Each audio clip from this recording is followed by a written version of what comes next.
شعبان المعظم کی 15ویں رات شب برات. اس کو برات پتہ ہے کیوں کہتے ہیں؟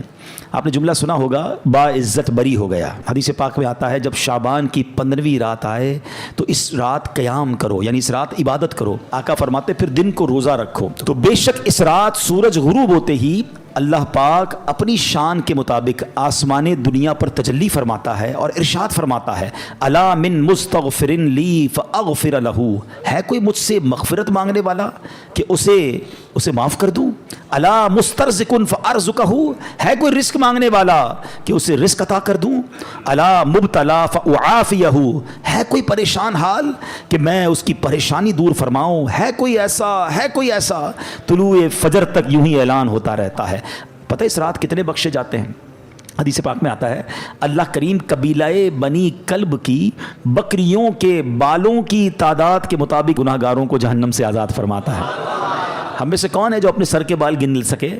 We are not able to count our own hair. اپنے سر کے بال نہیں گن سکتے، ایک بکری کے بال نہیں گن سکتے. قبیلہ بنی کلب کے بارے میں آتا ہے ہزاروں بکریاں پالتا تھا. وہ سب سے بڑا قبیلہ تھا جو سب سے زیادہ بکریاں پالتا تھا. اس کا مطلب کروڑ لوگ بخشے جائیں گے.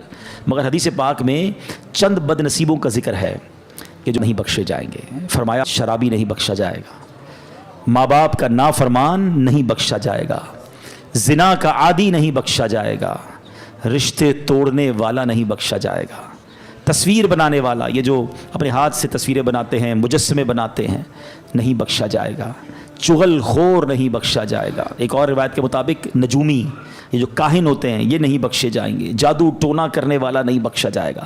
تکبر والا لباس پہننے والا نہیں بخشا جائے گا. مسلمان سے بلا اجازت شرعی بغض و کینہ رکھنے والا، دشمنی چھپانے والا، دل میں جیسے بغض رکھتے ہیں، وہ بھی نہیں بخشا جائے گا. ذرا غور کیجئے کہیں ایسا نہ ہو کروڑوں بخشے جائیں اور میری کسی بری عادت کی وجہ سے میں پھنس جاؤں اور میری بخشش نہ ہو. تو اے میرے پیارے اسلامی بھائیوں، اللہ بڑا کریم ہے، وہ توبہ قبول کرنے والا ہے. یہ بہت بڑے گناہ ہیں. اس سے یہ بھی اندازہ ہوتا ہے کہ جب اتنی بڑی عنایت، اتنی بڑی مغفرت ہے، یہ کتنے بڑے گناہ ہیں. تو اے میرے پیارے اسلامی بھائیوں، ہمیں توبہ کرنی ہے. ہم سب نے دنیا سے جانا ہے، ہم سب نے مرنا ہے. قبرستان بھی جانا سنت ہے نا، نہیں گئے تو ابھی آپ جائیے گا. یہ قبرستان جانا بھی ہمارے لیے عبرت کا سامان ہے، اسی لیے بھیجا گیا. نبی پاک فرماتے ہیں کہ پہلے میں تمہیں منع کرتا تھا، حدیث کا خلاصہ ہے کہ پہلے میں تمہیں منع کرتا تھا قبرستان جانے سے، اب جایا کرو اور وہاں جا کے عبرت لیا کرو. قبریں جا کر دیکھے تو صحیح، کچھ تو خیال کریں کہ یہی میری 2 گز کی زمین میرا بھی ٹھکانہ ہے. اتنے بڑے گھر ہو، بڑا ہوادار گھر ہو، ویسٹ اوپن ہو، ایئر کنڈیشن ہو، نرم بستر ہو. یار لائٹ جائے تو UPS بھی ہونا چاہیے، اسٹینڈ بائی جنریٹر بھی ہونا چاہیے. ایک رات بغیر پنکھے کے جس کو نیند نہیں آتی، قبر میں سانپ اور بچھو آ گئے تو کیا بنے گا؟ قبرستان جا کر دیکھے تو صحیح. آپ کو پتہ ہے آج کلفٹن کے علاقے میں آؤ، بلڈنگ دیکھ کے اندازہ ہو جاتا ہے سارے پیسے والے رہتے ہیں. بھائی 10 کروڑ کا فلیٹ ہے، ادھر بنگلے والے رہتے ہیں، یہ بڑے علاقے والے لوگ ہیں. غریب علاقے میں جاؤ تو گھر دیکھ کر پتہ چل جاتا ہے کہ مکین غریب ہے. دنیا میں مکان دیکھ کر مکین کا اندازہ ہو جاتا ہے. قبرستان میں قبر دیکھ کر اندازہ نہیں ہوتا. ہر قبر کی الگ کہانی ہے، ہر قبر کی الگ سٹوری ہے. حدیث پاک میں فرمایا قبر 2 طرح کی ہوتی ہے. دیر از نو تھرڈ کیٹیگری. ہماری دنیا میں بہت ساری کیٹیگریز ہیں. فلیٹ الگ ہوتے ہیں، بلڈنگیں الگ ہوتی ہیں، بنگلو الگ ہوتے ہیں، مکان الگ ہوتے ہیں، جھونپڑیاں الگ ہوتی ہیں، روڈ پہ سونے والے الگ ہوتے ہیں. ہمارے شاید 50-60 کیٹیگری بن جائیں گی. Middle class, upper middle class, lower middle class, elite class, VIP class, بہت ساری کلاسیں لوگ منا رہے ہوتے ہیں. There is only 2 classes in the graveyard. سنو غور سے. قبرستان جاتے ہو نا، نبی پاک علیہ السلام فرماتے ہیں قبر 2 طرح کی ہوتی ہے. تیسری کیٹیگری نبی پاک نے بیان نہیں فرمائی. کیا فرمایا؟ فرمایا یا تو جہنم کے گھڑوں میں سے ایک گھڑا ہوتی ہے یا تو جنت کے باغوں میں سے ایک باغ ہوتی ہے. عربی میں حدیث سن لو، انما القبر روضۃ من ریاض الجنہ. کتنا پیارا جملہ ہے. ریاض الجنہ سنا نا جب مدینہ پاک میں. اس حدیث میں بھی اس لفظ کو استعمال فرمایا، انما القبر روضۃ من ریاض الجنہ. قبر جنت کے باغوں میں سے ایک باغ ہے. یا دیر از سیکنڈ آپشن، فرمایا او حفرۃ من حفر النار، یا جہنم کے گھڑوں میں سے ایک گھڑا. ایک سوال کرنا چاہتا ہوں، سچا جواب دینا. مجھے نہیں دینا، اپنے آپ کو دینا ہے. میں بھی اپنے آپ سے سوال کرتا ہوں، آپ سب بھی اپنے آپ سے سوال کریں اور سچا ایمانداری والا جواب.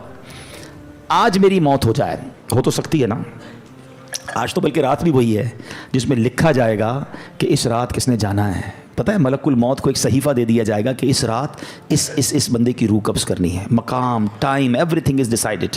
ہمیں نہیں پتا، ہو سکتا ہے آج رات آخری ہو، کل آخری ہو. چلے آج میرا انتقال ہو گیا. سچا جواب دینا. گھمانا پھرا اللہ کی بارگاہ میں کوئی کسی کو گھما پھرا نہیں سکتا. ہم اپنے آپ کو گھما سکتے ہیں، ادھر نہیں. وہاں تو بات ساری کلیئر ہے نا، دودھ کا دودھ، پانی کا پانی ہے. سوال یہ کہ اگر آج مر گیا، قبر میں گیا،